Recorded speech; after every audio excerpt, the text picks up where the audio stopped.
8:40 in the morning from the library at Caldwell County High School. All students attending must have a permission slip and pay for the meal for that day.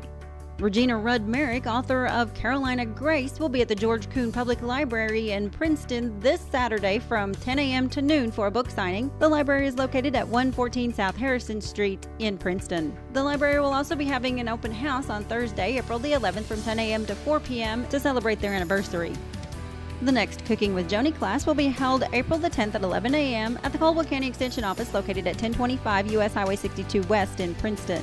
You do need to register by the 9th by calling 270-365-2787.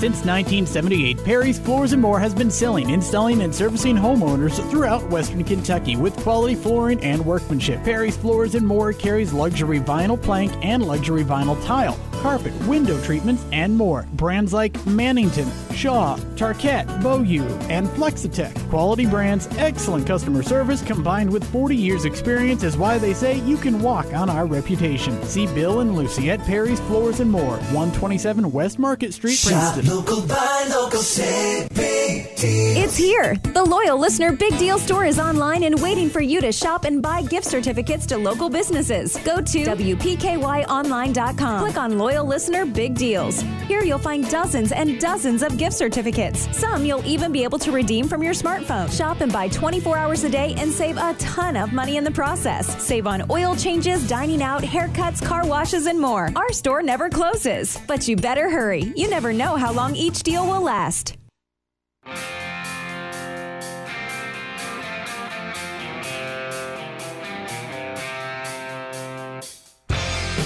It's time for your SportsEdge.com Sideline Report with Todd Griffin. Talking sports and more here on 1580, 103.3 WPKY and worldwide at WPKYonline.com. Here's your host, Todd Griffin. Good morning, everyone. We are on the air live from 1035 West Main Street in Princeton this morning on the Sideline Report. This is Todd Griffin, and thanks for listening as always. Joining us in the studio this morning is Caldwell County baseball coach Bradley Stallings. Bradley, thanks for coming in this morning. Thanks for having me.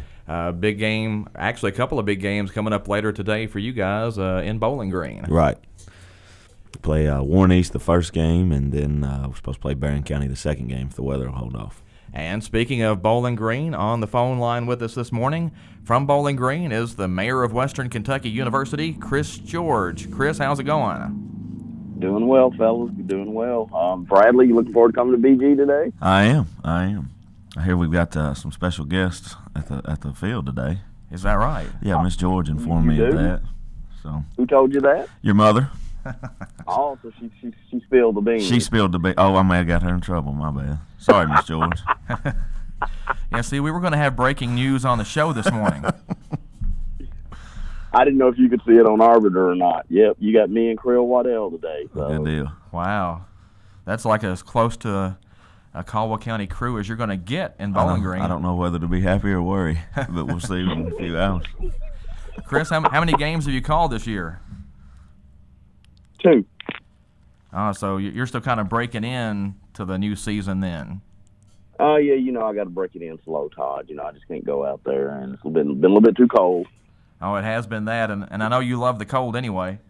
That's right. Me and the cold, we're best friends.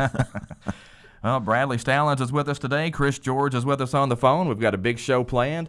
Stay with us. We'll be back with more right after this on the Sideline Report on WPKY. Need cash fast? Get the money you need. Call ABC Finance now.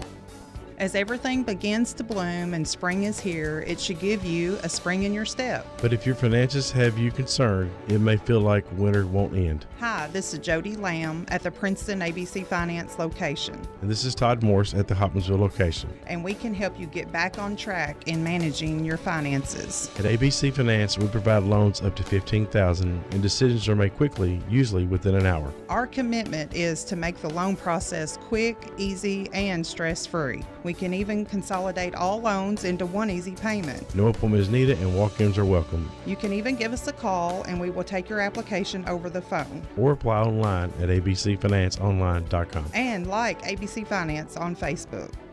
ABC Finance in Hopkinsville on Fort Campbell Boulevard next to O'Charlie's, and in Princeton Plaza. ABC Finance. All loans subject to normal credit approval.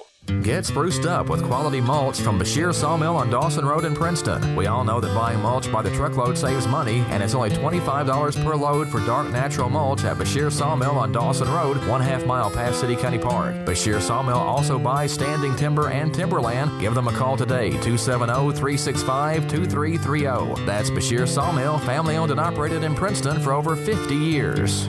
Was your bracket so bad he couldn't even hit the trash can? You can still be in the game with the Lake Barkley State Resort Park Fitness Center Hoops bracket. Go to yoursportsedge.com and fill out your new bracket now before the next round starts. You're back in the game with the Lake Barkley State Resort Park Fitness Center Hoops bracket.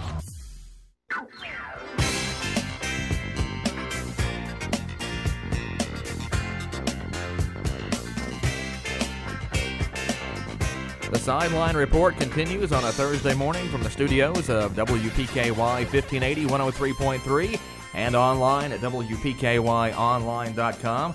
Caldwell County head coach Bradley Stallings joining us today, and 4th Region umpire Chris George on the phone from Bowling Green, which, Bradley, that's where you guys are headed a little bit later on. 4 games in 2 days.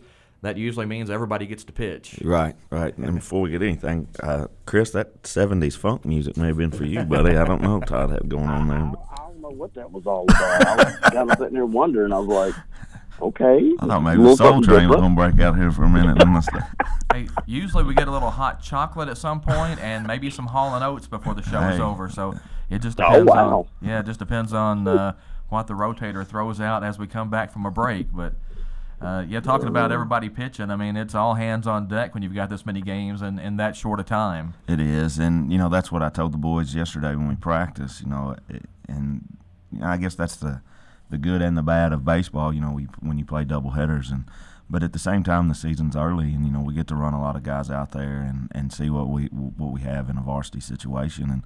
And, as a coach, you like to see that. You like to see kids compete that have worked their tails off all fall and winter. And so I'm looking forward to see what we got, because we do play some good competition. The 4th Region in that area is good baseball. So it's the Warren County Invitational. How did you end up in that event? I guess it was in 2015. We went there. Eli Pepper and Drake and Connor McEnany were seniors, and we went up there that year. It was a real good experience. It's an hour and 15, hour and 20 minutes from home, and you play, teams and competitions that you don't usually see, and it's usually pretty good baseball. And we really enjoyed it. And at that time, we were doing the rotation where we would go to Florida one year, and then the next year we would stay home. And in the last 3 or 4 years, we haven't gone back to Florida for different reasons, but. It was just one of those deals where they contacted us, and we both had a mutual interest, and it was a good thing. The KHSAA schedule says Warren East for those games. Is that where you guys are starting at today? Right. We're playing at Warren East today. We're playing them, of course, and then Barron County. Tomorrow we play Greenwood and Anderson County. The schedule originally said we were going to play at Greenwood, but Chris would probably know this better than I would. I think Greenwood's going through a whole field renovation, and so we're going to play. I think that's what they kind of said, and that's kind of what I took from it. And we're going to play at Basil Hayden Park, which is where we played a few years ago when we played there. But if we've got to play on Saturday, if we're going to stay through Saturday, those games would be at WKU. So that would have been neat, but it just didn't. I think Trig's playing a game at Western, aren't they? Staying to Saturday. I think they're in the same event. So, they are. Chris, how many games are you going to call in this event? Well, I'll see the Tigers today, and then I'll see them again tomorrow at Basil Griffin Park too for one game. So I've got 3. We're trying to have what we're doing is we're rotating 4 guys at each site, trying to keep everybody fresh so nobody has to do a lot of plate work. Right. How many total games are in this tournament? I believe they're playing at East, Greenwood, and I think Central may be in it. Okay. I don't think Bowling Green's doing anything, and South Warren is somewhere in Alabama. Should be interesting with a lot of teams, and it's kind of interesting. You've got Caldwell County and Trigg County both there playing games, and I think Trigg County plays right after you guys get done with your 2 games today. I think they do too, if I remember correctly. Chris, what do you know about the Warren East team? Well, if you all see Ryan Hawks today, it's going to be really, really, really interesting. U of L signee throws in the low 90s, pitch for the some USA team this summer. So he's a competitor, and I saw him opening night, and he had about 6 or 7 MLB scouts in the stand with their radar guns clocking every pitch. So he's really a competitor, and I guarantee you he'll throw at somebody in the next day or so. So I don't know if the Tigers will get him today or not, but he's a competitor, and he's about the best pitcher in this region, probably the second best player and the best pitcher in this region. Wow.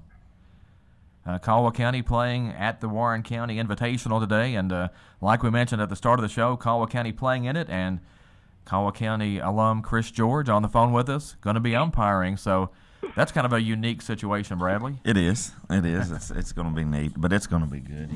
It's baseball, and we all love baseball, and it'll be a good day. Hey, Chris, do you have the plate? It won't be the first time I've seen the Tigers. I have them several years ago over at Todd Central. Do you have the plate today, Chris, or in the field? I do for Game 2 when they play Barron County. Oh, okay. That'll be interesting. It will be. What kind of future spring break plans do you have? You mentioned you want to play a kind of a spring break tournament kind of thing every year. So yeah, it's just one of those deals where you kind of, I don't know, it sounds cliche, but you just kind of take it one year at a time to see what you got. And a lot of it has to do with your team coming in. Coach Dono and I used to laugh a lot. We'd go to Florida every other year. And I think of the 16 years we coached together, I think we may have had one winning record when we went to Florida, and that was in 2016 when we won 6 games. And it's not necessarily just there's so many variables once you go that far away from home, and you play different guys and different teams, and a lot of times you go down there and you play teams from Kentucky, which I know a lot of people ask, well, why do you do that? Well, when it's 75 or 80 degrees and you're away from home, I know there's different viewpoints and stuff, but at the same time, it is good, because I know in 2016 when we went down there, the first year we won the region, and it was warm. It was really warm, and up here it was just a god awful spring break, and we got a lot of work in with our arms, and like I said, I think we went 5-1 that week, and that's the only time, one of the few, if not the only time, we've had a winning record when we went to Florida. So, there's different viewpoints on that, but if you're going to see good competition, and that's kind of what you want in spring break, because you're out of school and you get to spend more time on the field and working on your stuff. So. Your team off to a 3-4 start, but you've played some pretty good teams. As a matter of fact, saw Christian County earlier this week, and right now they're the defending second region champions and the top-ranked team in the region again. And we talked about that, the coaching staff and I, and we said, the thing that our kids, if they'll just keep believing that we can be a good ball team, we're going to be a pretty good ball team at the end of the year. And I think you're seeing we are, and the kids are experiencing signs of that. And with the way that we played the other night against Christian County, and the way, and I know those games against Madisonville, if you just look at the final score, you see 9-3, and that looks like we got blown out. And, the first game we played them at home, we made some mistakes, and they outplayed us for sure. When we played them at Madisonville, we were a break here, a break there, and, it seems like they did a lot of their damage with 2 outs, and that's what good ball teams do. That's what they should do. But we have not played an easy schedule, and I wouldn't say it's been the hardest schedule in the world, but there's 2 theories of thought on that. You get wins any way you can get them, which I'm good with that too. But you also play games that benefit you toward the end of the year, because baseball, it's all about who's hot at the right time, and you want to be hot at the end of the year.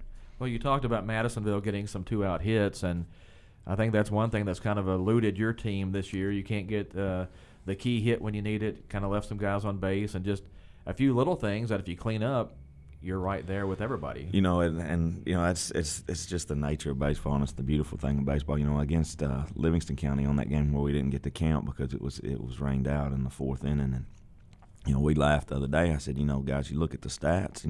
In 4 innings we left 10 guys on base. And you look at that and you go, my gosh, what are y'all doing to not score runs? I said, yeah, you can take that approach, or you can take the approach that, hey, we had that many chances to score runs, so just give me another chance when I step back up at the plate. And I said, that's kind of how you got to view it. And I think you have a pretty good hitting baseball team. Yes. You're getting people on base. just not always chasing them around. We are, and that's one of the things that we've been working on this week is, we're getting guys on base, and I really don't think we're swinging at bad pitches when we do that. We're just trying to do too much with a good pitch, and a lot of times, we're popping up or rolling over with the ground ball and, or striking out, swinging too hard with 2 strikes. And I said, guys, I understand that. I'd rather pull the reins back on you and say, hey, look, calm it down, throw your hands at the ball, let's make contact with 2 strikes and see what happens and see if we can get some of these runs in, as opposed to saying, hey, why are you sitting up there taking pitches? It's not that we're taking pitches. Our kids are aggressive, and we can play with that. And you talk about the pitching. The pitching's been pretty good for the most part this season, even though you're trying to work in a lot of guys who, outside of maybe Gabe East and maybe Briar Riley, haven't seen a lot of varsity action. We have, and I've been very pleased with the guys we've ran in there. We haven't walked a lot of guys with our younger arms, and we've been very effective, I think. And so much of high school baseball, and we talk about this, and those out there that watch a lot of high school baseball and watch baseball in general, this concept's just true. If you don't walk a lot of people, you're probably going to give yourself a chance to win the game in most situations, because it's one on – really baseball is 1 against 9, when you think about it. And so if you make that team put the ball in play, and most of the time you're going to give yourself a chance to win. I know when I got home last night from working on the field, I flipped on and watched the Cubs, Lord forbid. They were on ESPN playing. I forget who they were playing last night. Playing the Braves. The Braves, that's right. And Chris would know more than I do about this, but I think they threw a statistic up there about the Cubs relievers, and it was just awful how many strikes they had thrown versus balls in that game. I think they walked the Braves to a win, if I'm not mistaken, Chris. You probably watched it more than I did. And I watched a little bit of it, and they were the bullpens in general in MLB right now are just terrible. I don't understand why some of these managers are managing their bullpens the way they are. Starters going 5 and 6 innings and turning it into a bullpen game, especially this early in the season. And, it goes back to what we were talking about, I think. At every level, if you just don't walk, because there's nothing you can do to defend a walk. That's a free gift, and most of the time it's going to come back and bite you. So well, nothing is worse than when you bring somebody in and the first thing they do is walk a guy, especially you watch the majors.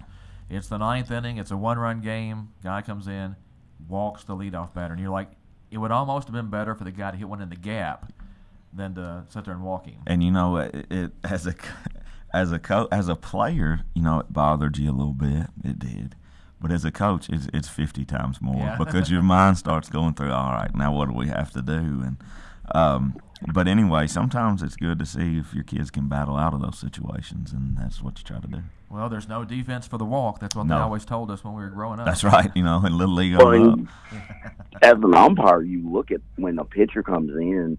I don't think pitchers, catchers, and coaches understand what one thing about umpires. We want to call strikes. And if sometimes you just got to groove one in there to get that umpire in the mindset again of calling a strike. Because if you do, they're going to work with you on whatever's close. Oh, yeah. Because they don't want to see people up there. For me, the worst thing to happen is get a whole bunch of 3-2 counts. Yes. Get up there, be efficient, throw strikes, because you're going to get benefit of the doubt on a close one and probably get a guy rung up if you're not in a 3-2 count and constantly have the official guessing where the next pitch is going to be. And that's something, Chris, I've never been an umpire at this level, at the high school level or on up, and that's something we always try to preach to our guys. You can't, and as coaches, you cannot beg for calls if you're erratic, if you're everywhere, the best example of that, and I try to use this, and you being a Braves fan will understand this, but Greg Maddux. Greg Maddux. I mean, best pitcher of my generation, and I know I've got one of my best buddies, out there is a Greg Maddux fan. We used to go back and forth, and I finally gave in a few years ago, and I said, all right, Justin, all right, I'm just going to admit it this one time. You'll never hear me say it again. He was the best pitcher of our generation. Now shut up, don't let me make you say it again. But, he probably just recorded that. He probably did. I'm probably going to be blackmailed. But, I don't know that the man broke 90 the whole time he threw. Very few times did he ever have to because of the movement and the spots. I mean, he could absolutely carve you up. And I think I'd love to see what he would do to these hitters today that are just drop and load and swing for the fences every time. I don't. But like Chris said, I don't know if a manager would leave him in there over 6 innings anymore. So I don't know what we would get. But man, it was fun to watch him pitch. I think the St. Louis Cardinals have had a couple of games this year where they've struck out 15 times. Yes.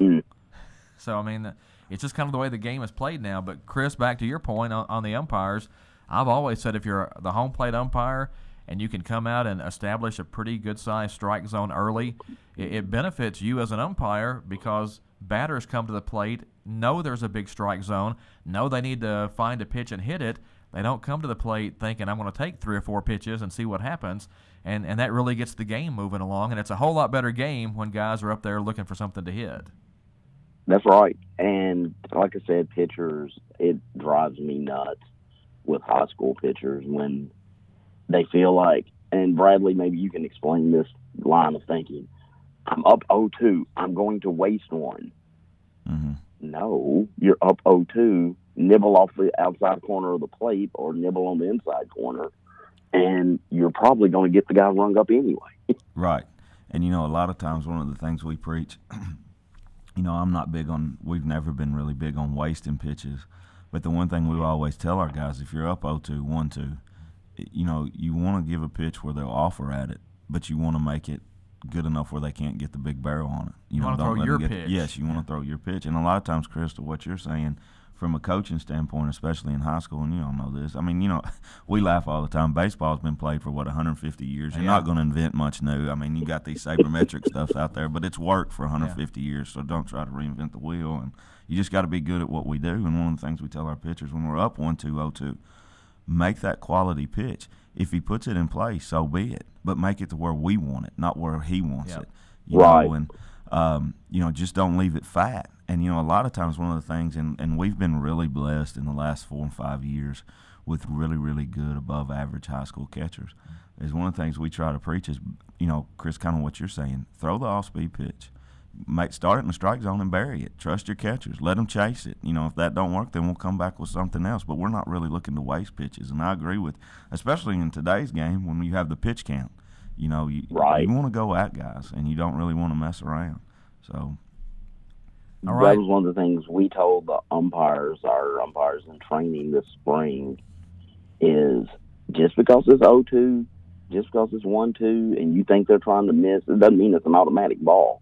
It's on the edges, go on and get it and send them to the dugout. Yeah, very much. I'd rather see, like Todd said, that's so true. It makes a better game. It makes it flow. It does make it flow.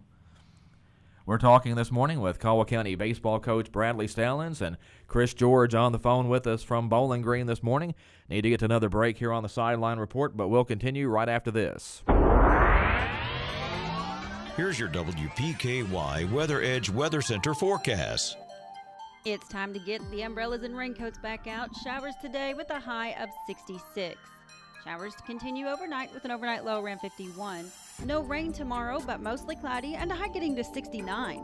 Mostly cloudy tomorrow night with an overnight low around 52. Beautiful day for Saturday with mostly sunny skies and a high getting up to 76. A slight chance of showers and thunderstorms does move into the forecast overnight Saturday night with an overnight low around 60. Again for today, showers and a high of 66.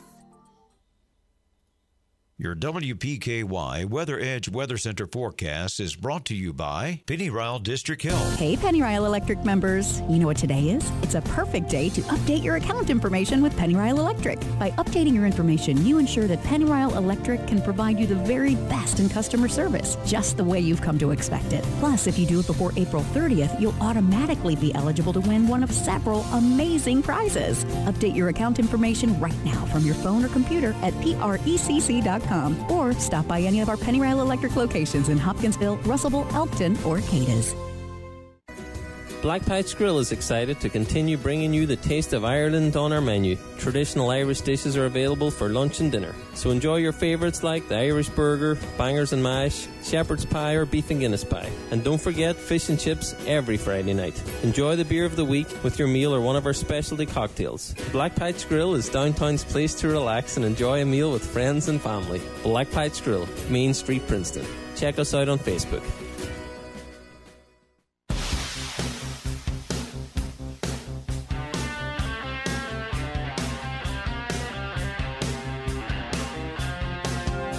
Okay, that's a little Genesis right there. So I'm pretty sure that's Abacab. Is that what that is for Genesis? Chris George, help me out. Do you know your 80s music? I'm sorry, I'm not that much up. Remember we did that a couple of shows ago, and I told you it took me like a day and a half to do all my research. Well, like on that top 10 of the 80s or top 5 of the 80s, Utah, and I did. Remember, it was like I found out so many of the songs that I thought were 80s were 70s or 90s. I was going to say, I'm going to have to take y'all's word on it. I'm just going to have to agree with you. Like I say, I know that's Genesis. I just, usually we get some Hall & Oates, and every now and then that Hot Chocolate intro comes on, so always keeping it interesting on the bumps coming out of breaks on the Sideline Report. Bradley Stallings is with us this morning. Chris George is with us. We were talking baseball, and Caldwell County headed to Bowling Green today. And if you missed the start of the show, an interesting situation. Caldwell County playing in Bowling Green, and Caldwell County's own Chris George going to be one of the umpires today. So that'll be an interesting situation. And Chris, like you said, you've had the Tigers before, so I mean it's just another game to you, pretty much, right? Yeah, it'll be fun to Krill. And Krill is married to Caldwell alum Jamie Davis, and so he's always in Princeton. And we were laughing about it last night. And we're like, okay, we're in for probably a lot of banter from both dugouts and a lot of banter from both crowds. And we're just gonna go out and have fun, because to us it was fun to get the assignment to call Caldwell and get to see people from home. And we'll probably hear about it for the next year if one of us does something wrong. Will you be wearing your Caldwell County Tigers T-shirt underneath your uniform? Well, that T-shirt my mom ordered from the Tigers, I guess it hadn't come in yet. No, it hadn't yet. We're holding off to see what happens today, Chris. Oh, okay. So if I don't do well, I don't get it. Yeah, it may get there or it may not. If you get my drift. Right. Depending on the quality of how Coach Allen grades me out on my performance. Uh-huh. You know what? Fourth region umpiring is usually pretty good, though. We get to see them sometimes when we go over that way to Todd County or something like that, and typically it's pretty solid. We work hard. We take a lot of pride in what we do, and we work hard. We've had a lot of success at the state tournament as well with our officials, but we really do. We do a lot of training and take pride in when teams come in from other regions that, Coach Stallings will tell you that I know a lot of coaches will say, when I go to another region, I know it's going to be probably a little home cooking for the region school we're in. And we really take pride in making sure that somebody knows they're going to get a fair shake and that it's going to be a good professional ball game and handled well, because being where we are geographically located, we even draw a lot of Tennessee schools in here to play our teams. And like I said, we just really, really, really work hard and stress our guys, treat them the way we would want our teams treated when they go to the third region or the second region. And our coaches complain when they go to other regions. They don't treat us right, but you guys still, you guys don't give us any breaks. And we're like, that's not what we're out here to do. Right. It's not our job. Our job's out here to call a fair, good game. Well, and one advantage you guys have is baseball is pretty good in the fourth region. We are very fortunate to constantly have a good level of baseball here. This community, this region, really takes their baseball serious, from Glasgow to Russell County, Franklin Simpson, all of the Bowling Green schools, Logan County. They really take it serious. Yes, and it's been Chris, is the fourth region really. Honestly, in the last, 5-6 years, really Western Kentucky in general, if you consider the first four regions Western Kentucky, which I would think most people would, we've cranked out some pretty good baseball talent. I mean, you're talking about Division I, you're talking about some guys being drafted. It's been a really good run of baseball in this area of the state, and it's really been neat to watch. I've talked to some of my friends that just around the state, or friends that are assistant coaches or college coaches, and they say the same thing. The last 2 or 3 years, and even this year, is projected to be maybe if not the top classes, definitely toward the top of classes of kids we've graduated that have played Division I. I know a lot of coaches said last year may have been the best talent to come out of the state in one class. Wow. From top to bottom, and that's a lot. That's good for the state of Kentucky in baseball. Well, and you guys last year put 5 kids, I think my addition's correct, 5 kids, and another one that could have, if he wanted to, right, into the college baseball ranks. Yeah, we did, and we've talked about that before, and that's just great for baseball around here. It's great for young kids to see that. It's great for the old heads, so to speak, to see that. They can be proud of that and can have guys to keep up with. It's just kind of like the other night. We were sitting there and we got home and flipped on Eli and watched him. How awesome is that to see kids that you either saw grow up, helped grow up, or coached them as they grew up to play on that scale. And that's not something that happens around here a lot. Yeah. And we're able to do that really in all 3 major sports. And even girls softball and volleyball and basketball, they've had girls go on to the next level. So it's just been a good run around here. Well, I was going to bring that up because a former Caldwell County Tiger started last night for Murray State. Mm-hmm. Luke Brown was on the hill. And, of course, Shane Burns has been tearing it up since that first game down at Oral Roberts and didn't pitch badly down there, but that team was pretty loaded. Yes, they're pretty good. But, Chris. So I noticed Luke had not pitched very much this year because I've been keeping up with – has he been injured or – I think he just got off to kind of a rough start this season, and just some guys jumped ahead of him in the rotation. That's always it does, and that's always kind of a I know they got a new coach. That's always one of those gambles you take with a new coach. But knowing Luke, he's going to keep his nose to the grindstone and keep playing hard, and he'll fight through it, and he'll get his. And I'm looking forward to seeing what happens as the season goes on, because that college season is an absolute grind. Yeah, it just is, and. Chris, you know that, and other people out there know that. It's just an absolute grind, and if you will keep your nose to the grindstone, that's kind of what we're telling our kids. We haven't caught a lot of breaks. The breaks seem to have been going away from us, but, a lot of times I know the old adage is if you respect the game, in the end, the game will respect you, and that's kind of that's the viewpoint we're having to take this year with our kids, and they've done a good job, and I know that's what Luke will do too. And just got confirmation. I think baseball in general, Bradley, is no matter what level, once you get above the youth league rec level, be it travel ball, and I have an interesting question to ask you as a coach. I'm going to put you on the spot in a minute. But no matter what level, baseball, I've always just looked at it as a war of attrition. Mm-hmm. I mean, what do you do when it's going bad? And then when everything's going well, how do you handle it? And like you said, baseball, Gary and I talk about this a lot. Baseball comes down to those last 2 weeks. Who gets hot and who's got how much pitching do you really have from district region? Right, and high school baseball is so much about that, those arms. And, we've seen that, and a lot of other people have seen that. It's great to have 2 really quality arms, but if you really want to win the region, you're going to have a third arm. You have to. We've seen that in the regional tournament every year. Yes, and what you said, Chris, is so true. It's such a war of attrition. I mean, we talk to our kids all the time because you have to prepare them with the things that are coming at them. And you said a war of attrition. That's true. It's also a game where there is no clock. You have to get your 21 outs, and you can't outplay the clock. Yeah. And so MLB it's hard. is trying to change that, but yes, I agree with you. I think I opened up a can of worms, but you know what I mean. Don't remind me of there's no clock, because I had a game, one of my games earlier this year. It went 3 hours, and at the end of the game, I was like, I'm done. I don't care. It's terrible. We've been out here 3 hours. Softball started 45 minutes after we did. Finished 30 minutes with a JV varsity game before we finished the varsity game, and I'm just over it. That's exactly what I don't know about exactly, but our first game against Crittenden County was long. I think it was 3 hours and 25 minutes or something like that. After an hour and a half, it was just the top of the 3rd inning. Yes, and so and that kind of goes back to me, and Chris, I'm going to put you on the spot a little bit too, since I'm getting ready to get put on the spot.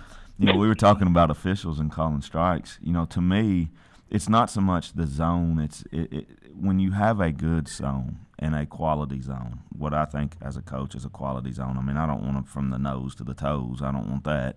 But at least from the top of the belt to the knees. And I don't care as a coach if you want to give 3 inches out, because a good hitter can hit that. Yeah. Now, he's not going to swing with it with 2 strikes. He shouldn't. Or with less than 2, he shouldn't.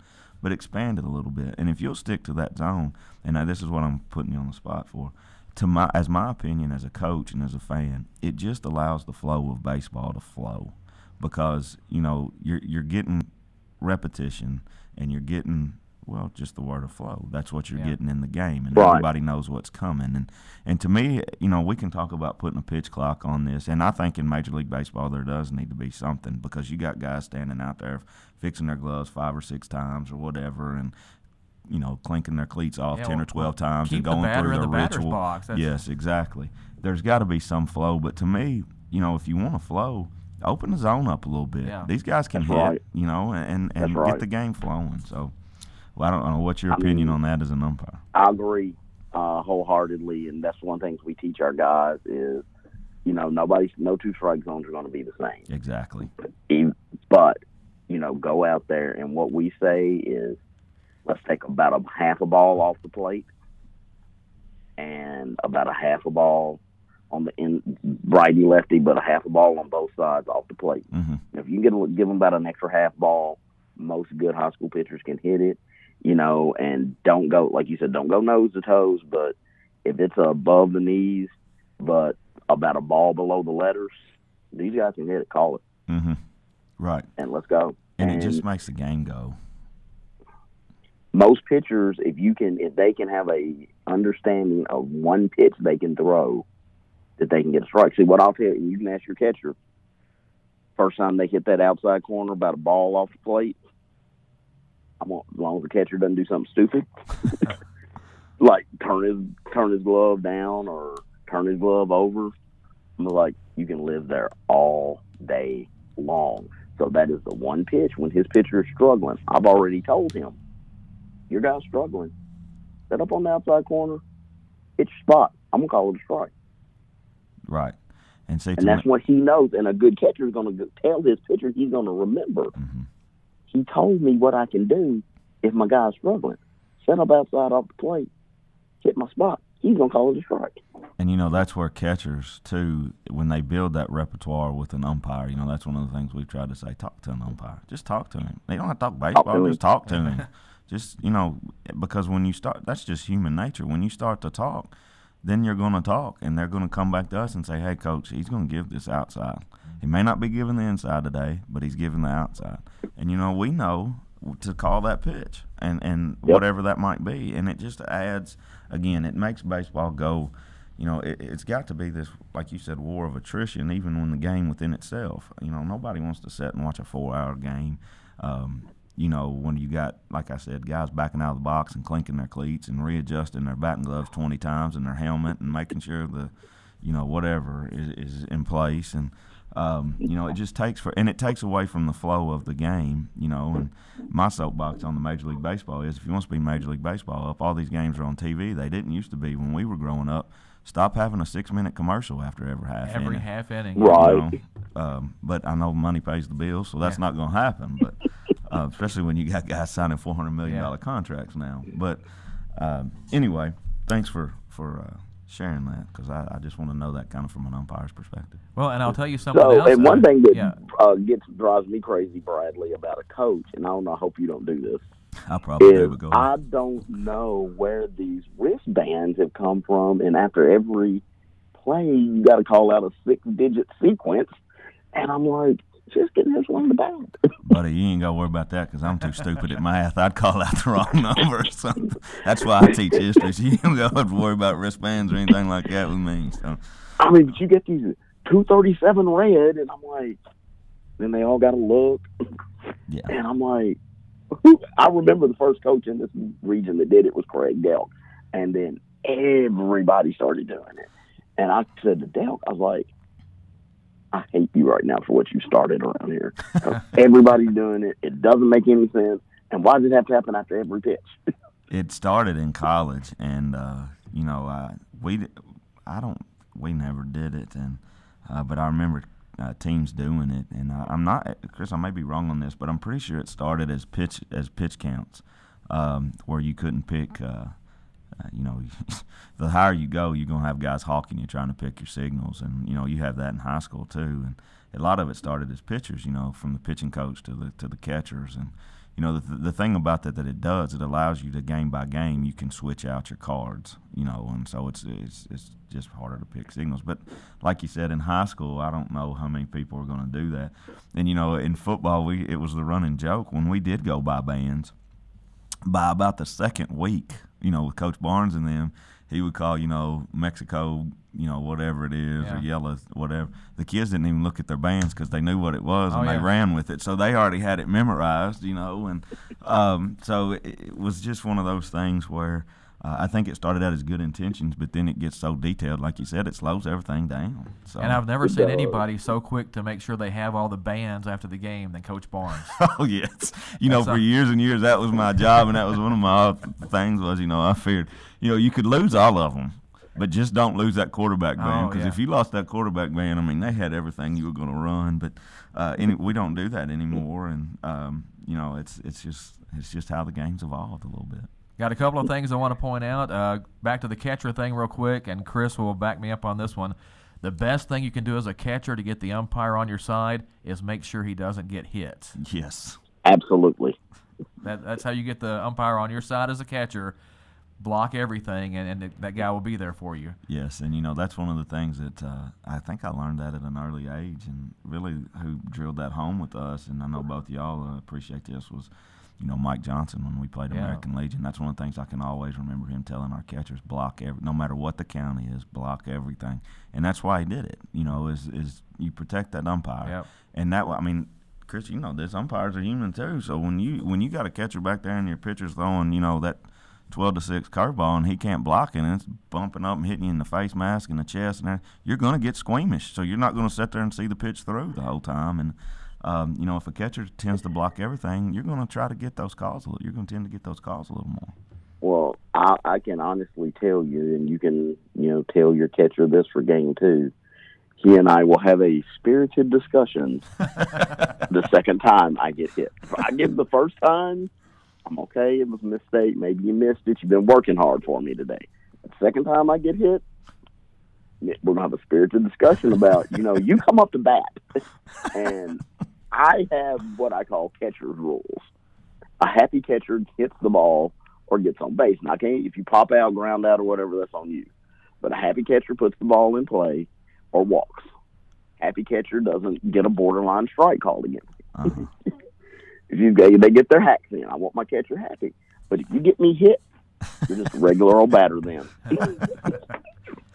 Hey, we need to get to another break on the show. I do want to point out, though, that Ty Englebright texted me and said that was indeed Abacab by Genesis coming out of the last break.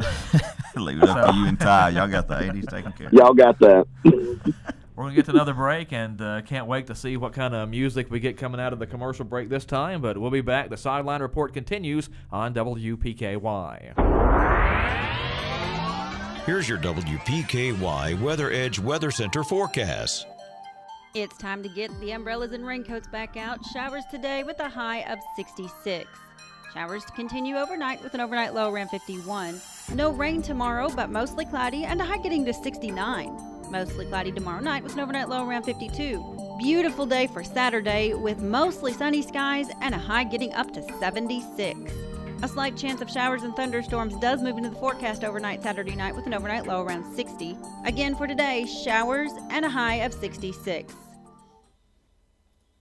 Car or truck not running right? Take it to Kilgore Automotive at 129 East Main Street, Princeton. Kilgore Automotive, where your care is more than just a car. Call 270-963-2853. For authentic Mexican cuisine, head to La Pontesina Mexican Restaurant in Princeton or Marion. Maria's specials are a local favorite you're sure to love.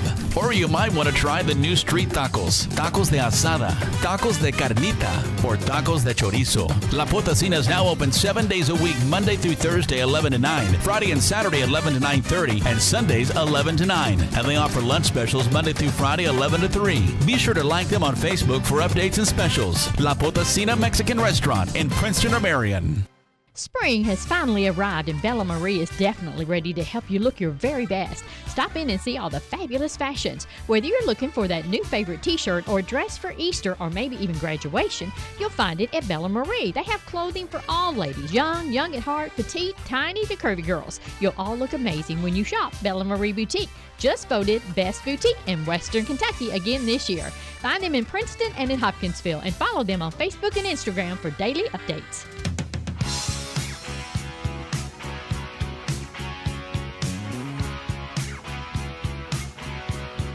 Okay, I know this one. Does anybody else want to take a shot at the bump music coming out of break? Anybody? I got nothing. I have nothing, man. That is Aaliyah by Donnie Iris. Yeah, well, I'll take your word for it. Nice song. It's very 70-ish or early 80-ish. I can't remember which, but okay, I got two of the three today. I got to admit, I don't remember the first music that we came out of break with, but well, Ty, Engelbright, if you're still listening, if you want to be real impressive, give us that first one. Yeah, the first one was the one that's. I don't know if that was actually a popular song or if it was just some sound effect music we had coming out of that break or not, but be interesting to find out. If anybody knows, it'll be Ty. So back on the sideline report, Bradley Stallings and Chris George with us today, and we were talking earlier about former Tigers going on and making good at the college level, and we've got a bunch out there. I know D. Kane right now going through spring drills at Western. Elijah Sindelar out of spring drills with what we thought was an injury at Purdue. However, found out last night doing a little searching on the internet that apparently his knee is okay. They did an MRI, I think, and there's no problem there. So apparently he's going to be good to go, but he's not going to play in the spring game at Purdue this Saturday, but that's great. Tonight, Eli Pepper is in the NIT championship game in New York City. So glad Eli got that 1,000th rebound. He was on pace to get it, early in the conference tournament, and then I think he got a little banged up and didn't get quite as many rebounds as he'd been getting. So thankfully, Lipscomb kept on playing, though. And so he was able to get to 1,000 rebounds. 1,013 right now. That's third all-time in the ASUN Conference. Has 925 points, so he's going to fall just a little short of getting to 1,000 points, unless he does a 75 game. He does a wilt tonight and has a really big game. But he's had a great college career. And Emma Talley a little bit later on today is playing in the ANA Inspiration, the first major of the season on the LPGA Tour, and she tees off at 9:23, which is not that far away. And the list goes on and on. A bunch of guys playing college baseball right now. Tough to keep up with all of it sometimes. I mean, you ripping that list off, I'm sitting here just thinking, my goodness, a school our size and a community our size, and I would dare say that's probably just half of them. Yeah. And that's we not got everybody. guys in the fall, other guys, you're right, other guys in the fall, and then the 5 or 6 guys that we've got still playing baseball at junior college or small college. So. That's so impressive, and it speaks to the volumes of this community. It's not just one person. That's a community effort over the years, and from the smallest to the largest, and that's just impressive. Hey, Chris, how's the football team looking at Western? Looking really well. I was actually over to the football office about a week and a half ago. Got a chance to speak to the coach, who I'm really excited about him. I think Hilltopper football is going to be back to where Coach Brom had us not too distant future. He's really excited about everything and spoke very highly of D. They really, really like D. I think if D can just stay healthy, he's on tap for a pretty good year. But, that kid's he's a snake bit every time things start going well for him on the field. It was his knee, then last year it was his arm, and he's just been snake bit. So I just hope this year is finally his year, where he can finally stay healthy and get to play, because we lost 3 linebackers, so playing time is there to be had. Yes. Well, and you think about it, before he went down with his knee, he was starting on the edge. Yeah. Before he got hurt down at Vandy. Yeah, I want to see D have a big year. I want to see Elijah have a big year up at Purdue. The quarterback job is finally his. And, trying to get a 6th year of eligibility, which I'm not sure why he wouldn't, but with the NCAA, you're never really sure.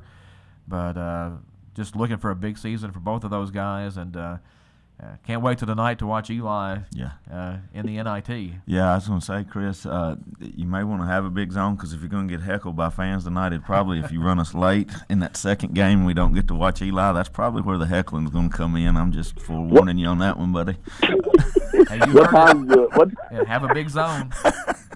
So what time does the NIT final start? 6 o'clock on ESPN. So. Oh wow, y'all give me less than 2 hours to get my job done.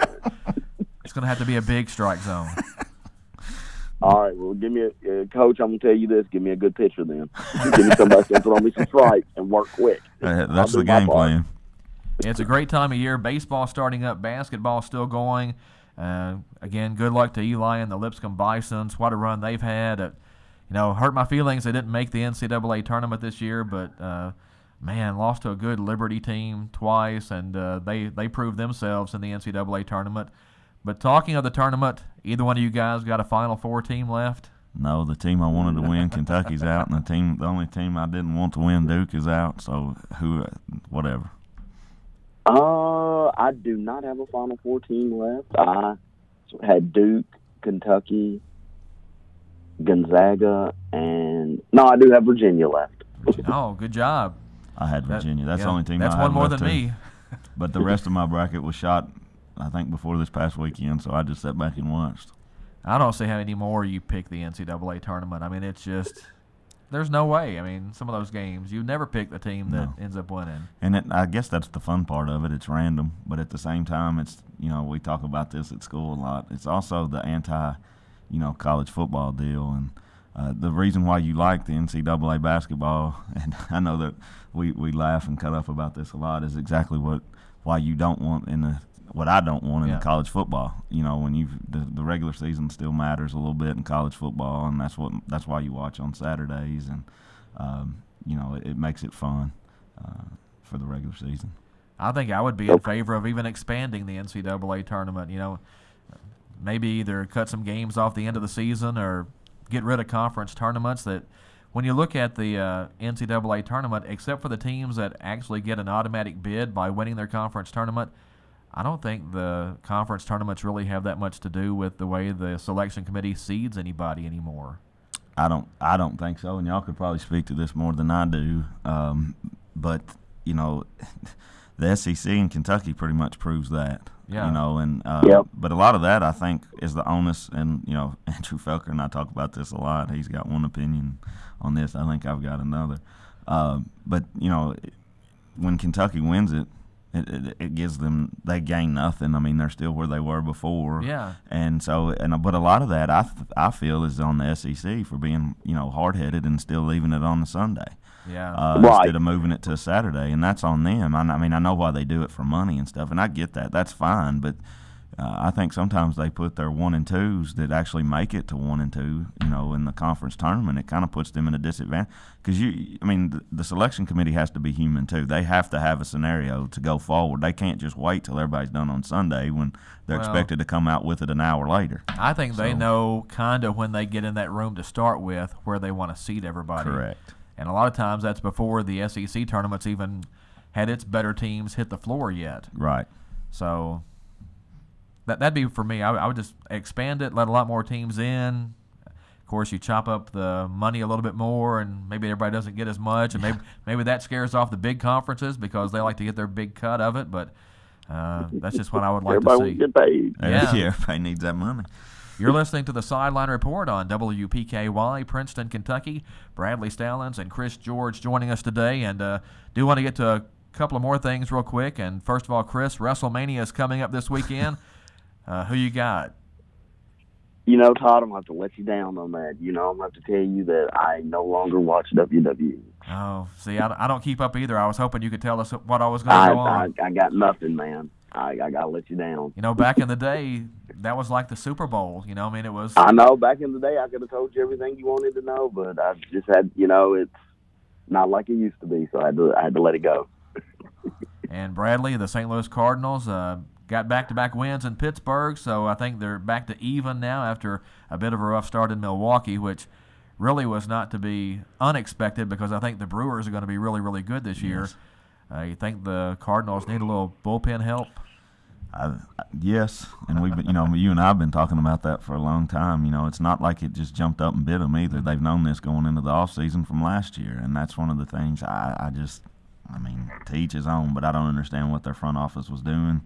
But I think as Cardinal fans, all we want is our team to compete and be in that, in the run and the end of the year. And the last couple of years, it hasn't worked out. And I hate to say this, but it seems like they were just trying to win on the cheap. Yeah. And you got guys. I mean, it's not cheap to buy a ticket in St. Louis, and Cardinals fans do it every single year. They fill that stadium, and they keep trying to win on the cheap. It may end up getting them. I think the word they like to use is competitive. They want to be competitive. As long as they field a competitive team, they're going to draw 3 million plus. St. Louis didn't put those World Series banners up there just being happy being competitive. But I mean, to me, I know this is good. My Cubs fans are going to laugh, but that sounds like a Cubs statement over those 100 years. And now they're kind of. The Cubs are kicking tail now, and I know they started off rough this year, but like Chris said, a lot of that has to do with their bullpen. Yeah. And again, I know a couple of my friends that are Cubs fans. They're kind of like the same boat we are now. Their front office knew that going into it, and they're kind of stuck, with a bullpen that's not real good right now. And they have a lineup too, and the Brewers they were crushing the ball. Jimmy Dyer and I were talking opening day. He had to drive the bus for us, and. That's when I think Kane robbed the home run there. Yeah, opening day. He made that, and Mr. Dyer, he said, "Well, we're going to have to out-hit people," because he said everything else we've got's hurt. So, yeah. But it's just early season in baseball, and it's a long season. I think the NL Central is going to be really tough this year. I think it is too. I think it's one of the more competitive, especially in the National League. I know Yankees fans and Red Sox fans are singing the blues right now. Yeah. Things are not going real good for them. But, again, it's the first part of a extra long season in Major League Baseball. So. Chris, how are your Braves looking? Well, if the coach manager would let somebody go past 5 innings and wouldn't blow up our bullpen and throw rookies out there with no bullpen help, probably be doing a little bit better. But, he did it again last night. Pulled pitcher about 90 pitches in the 5th inning and had to battle back and win it. The offense has gotten better, but I mean, if you can't run your starter out there 7 innings, 7 innings, and we're in the second week of not even into the second week of the season. Where's your bullpen going to be right. come the dog days in July? And that's I think that's why players, some bullpen arms are having so many arm problems. Is you can't run them out there every day. No, and as Cardinal fans, I can talk about this. That's what got Matheny his first year. By the time we got to the end of the season, our bullpen was shot, and we had a pretty good one that year. But it was absolutely shot by the end of the year. And Chris, I don't know, y'all keep up with this end of it, you and Todd, more than I do. But and I know it has a place, but you hear so much of the sabermetric stuff, and it's got a place because it obviously works for people.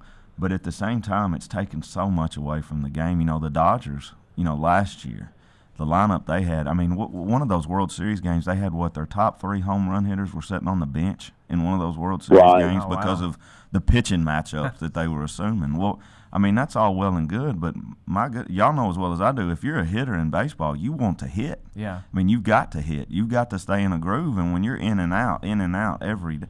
But I know they have numbers to back it up, and that's all well and good. But, again, it goes back to what we were talking about. To me, this is I don't know, maybe I'm wrong on this, but you get a lot of Major League managers that seem to want to micromanage everything. And a lot of times I know a lot of it's coming down from not the manager on the bench, but the general manager stepping up in the booth that's saying this is the guy we got to play today or this is the guy we can't play today. And, I don't know. To me, that's just taking a lot away from our game. Well, and they want to set up all the matchups out of the bullpen and have guys come in.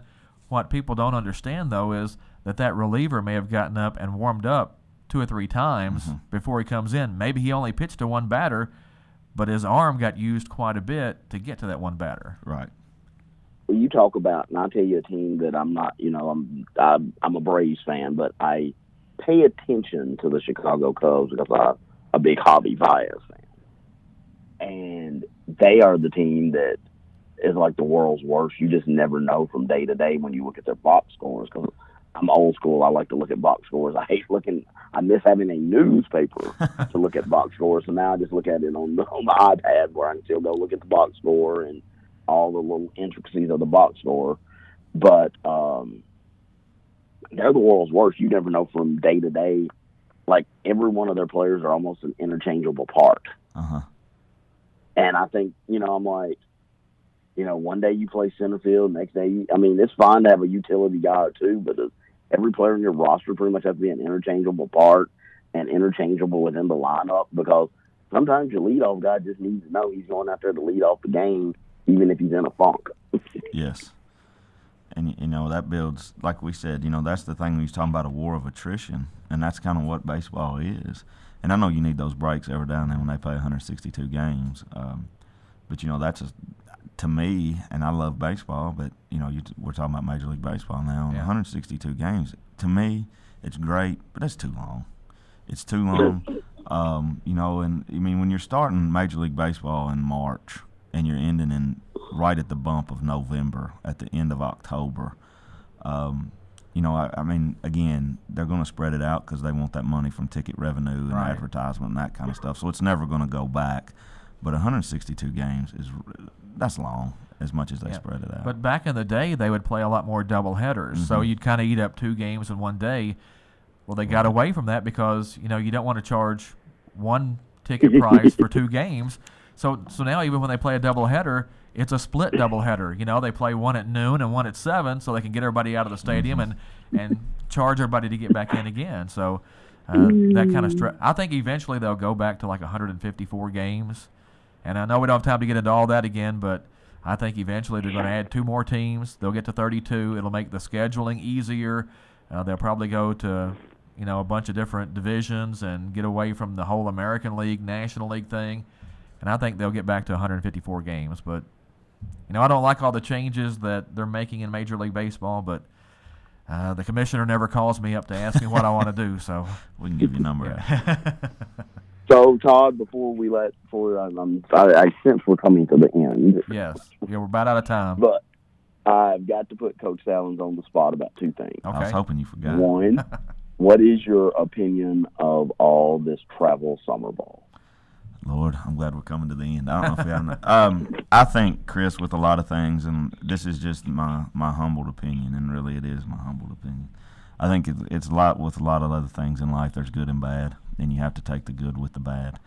Same thing when you talk about so-called, I don't know where we started calling it rec league, but, what we called Little League when we grew up, because that's what everybody played. There's good and bad with that, too. And I think a lot of it depends on the view you want to take. I think, just like with travel league, you've got to be real careful with who your coaches are. And what's your goal? You need to look at what your goal is. The same thing with the so-called rec league. They both have good and bad points, and I could talk about this all day. But when you talk about travel ball, you are playing with kids that have a true, real passion for the game of baseball, that are playing baseball. I think sometimes you got to be careful because you can overplay that. You don't want burnout. You don't want kids being burnt out. At the same time, with the other things, sometimes I wonder, you got to be careful. Is it really the parent pushing it, or is it really the kid wanting to do it? And it's the same thing with rec league. And, there's so many things. But, when it gets to our level, when you're playing that travel ball, those kids are playing at a higher level for the most part. They're playing the weekend games. They're playing that. Not necessarily all the time, but, sometimes they are. But you need to be real careful who you pick and choose to be on that rec league team, because when you get to high school, you've got to have those other guys. You've got to have those guys that know baseball and understand baseball, because, especially a community our size, I don't know about Bowling Green, Chris, but a community our size, you don't have so many kids. So if you kick a lot of kids, not kick them out, but if you pick and choose and you leave a couple kids out that may over the years have developed a love for the game of baseball, now their buddies are playing every weekend over here and they're not really developing that love for baseball. Well, all of a sudden when they get to high school, you needed that kid. You needed that kid to be that player that might be like what we was talking about, our utility player, a kid that could play every position. that became a kid that may throw an inning or two, Yeah. may play right field, may play left field, may play center field, may play second base, may play wherever you need him to play. But all of a sudden you made a decision when they were 9, 10, 11 years old, and now that kid's being left out because they didn't develop a love for the game. And to me, so much is that, and we can talk about this all day, but it's so much of the travel ball. I know a lot of times it takes a hit, and sometimes deservedly so, about some of the things. But they come back with these World Series championships and all that, and that's all well and good because you want kids to win. But is it really? That's the one thing you want to say. Is it really? And I get it. You want kids to win and compete at a high level, but you also don't want kids with a false sense of confidence either. You want the real deal confidence built in them, and I think both can do that. I think travel can do it, and I think rec league can do it. I think they both can build confidence in kids, but you want it to be genuine. So I think travel is good to a certain extent. I liked the early days of travel when the truly elite kids in the summer were going to play against other elite talent, and you didn't do it at the expense of what has become the rec league. And now I believe every parent whose kid didn't make one travel team, well, we didn't make that travel team, let's go out and make our own, and we'll travel too, and then we'll go win the B division silver level championship or whatever. And I just think I think it has really, really hurt. And you talk about the community I live in Bowling Green, case in point, Bowling Green High, they just knew they had a state championship coming, rolling off those 2 Little League World Series teams. Mm-hmm. And, 2 or 3 of those kids are going to develop. But those are teams of 14 kids. So 2 or 3 of them, they're going to develop and be pretty good ball players. But there's 11 that had probably already hit their peak. And now there are a couple of kids that are the same age that weren't on the World Series team that are now better than some of the kids that were on the World Series team because they bloomed late. Yeah. And, that's kind of what you're saying is what I was saying. I think they're both good. I think you just have to know what your goal is. What's your goal? Right. What's your end game? What are you trying to accomplish? And I don't think one is good and one's evil. I don't think that at all. I think they're both. You got to have a balance. Right. And I think they both have a place. And I think you just, as a family, you have to just decide what's best for you and approach it that way. And my big thing as a coach and as just somebody who loves the game of baseball, just build that love for the game. Just build that competitiveness for the game and teach the game and teach the kids to love the game, because when that happens, the game's going to get better. And they're going to pass it on to their kids, and their kids will pass it on to their kids, and our game grows that way. So I think both have a very good place. I just think you got to know your end game, and I think you just got to approach that goal that way. Yeah. Okay, Chris, what was your other point? Did you have one more? Number 2, and he may not want to touch this one. What's your opinion on the way postseason is now set up for baseball? I'll go ahead and tell you I absolutely hate it, and I have said publicly to several people that they have ruined postseason baseball. Why can't we have a Sweet 16 just like basketball? I love that every team got to come to Lexington, and I absolutely hate this new format. I don't much care for the format. I know that's what they've done in the past. And there's multiple reasons I don't care for it. One is you said you hate the format. I absolutely hate the way they rolled it out. I don't understand why you made that change in September, October, when most high school teams, all high school teams that I'm aware of, have had their schedules made since the end of July or August. Well, and they kind of did that to the football coaches too. And, if you want to make the change, fine, but give us a year to prepare, because the way they rolled it out, knowing that every region in the state, Memorial Day is the first day of the regional tournament. Yeah. Right. Well, now that we started on Memorial Day, a lot of regions are having to back it up because they're going to start the sectional. You almost have to start the sectional that weekend. So if that's the case, and then you get pitching limitations. It just puts everybody, and if you get rain during that week of the region, you're really putting your region and your regional winner in a situation where you're asking them to maybe compete against a region that did not get rained out, that's going to have their pitching rotation set up for that sectional. The way they did it, to me, was a rush job, and that's the part I hate about it. But like you said, I also don't like the fact that we don't have a Sweet 16, because let's be honest. You take a school our size. We made it to the Sweet 16 in 16 and 17. Do I think we'd have got there if we had a sectional? Yeah, because those teams, I just think we'd have still got there. That's what you're always going to believe. But is there any guarantee? I don't know. But I do know you're taking 8 teams out of the situation where they actually get to experience going to Lexington, being in that Sweet 16, being in that setting. The memories that I made as a coach with those players, are memories that I'll take with me the rest of my life. Going up there, the trip, the preparation, the smiles on our kids' face, the feeling that you had preparing those 2 or 3 days that you're going to the state tournament. Yeah. There's just something unique and special about that. And it's already hard enough for small schools like us to compete in the non-classified thing. Now you're going to take another 8 slots away, and make it, and they can say, well, it's still the Sweet 16. Well, sure, but it's not. Yeah, it's not the same. It's not the same. And I know, and as baseball coaches, you know this, and Chris, you know this, and Todd, you know this. We're not dumb. The KHSAA can say whatever they want. It's about money. It's about getting that extra weekend. It always is. It's what it's about. It's about getting that extra weekend at Whitaker Bank, and I get that, and I'm sure it's a pretty dime that they're having to spend for that. I understand that. But at the same time, it's still kind of tough for small schools to get there, and it just makes it a little tougher. And that's just one more hurdle we'll have to jump. So we'll see how it works. But if you're asking me if I like it, no, I don't like it, and I hated the way they rolled it out. I agree. And you talk about, I don't think they took into account, and I'm going to talk about what is our little pod, 1, 2, 3 districts, regions 1, 2, 3, and 4. The Region 4 team has an absolute advantage over whoever comes out of 1, 2, and 3 if it rains. Because we play at WKU. Right. They play on turf. All we got to do is wait out the rain, and we can play. Right. Whereas everybody else plays still on a field that is grass and dirt.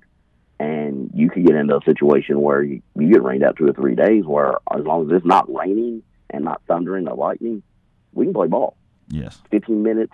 They take that little thing out there, push the water off, and we're playing. So that could definitely give a competitive advantage to the regions who play their regional tournament on fields that have turf. Right, and the KH, they're in a unique situation because there's so many there's so many different variables and all that. But again, I just think that I don't know how much thought was put in it, and I know that when they threw it out there, it was a rush job. I just don't understand the way that they rolled it out. And again, the example you're saying plays into what I was trying to say earlier about they just rushed it, and so it put everybody in a bad situation. Hey, Chris, appreciate you coming on the show today, and I wish we had another hour because we could get into a couple of other things, but, man, we're out of time. We got to go. All right, man, I always appreciate being on, and one day I'm going to be in studio. Yes, that'll work great. One day. That's See you Chris later, Bradley. George. See you, Chris. Bradley Stallings, good luck to both of you today in Bowling Green. Thank you, a lot of good baseball action coming up for the Tigers. They'll play twice today and twice tomorrow at the Warren County Invitational. That's going to wrap up the Sideline Report for today. I'm Todd Griffin. Thanks as always for listening. You've been listening to the Sideline Report on 1580 103.3 WPKY. Serving Caldwell County since 1950. We're 1580 103.3 WPKY Princeton. Fox News, I'm Karen McHugh. 7 women have now come forward with claims that Joe Biden touched them in ways that made them feel uncomfortable. The former VP released a video Wednesday saying he gets it. Social norms have begun to change, they've shifted, and the boundaries of protecting personal space have been reset. And I get it. I hear what they're saying. I understand it. And I'll be much more mindful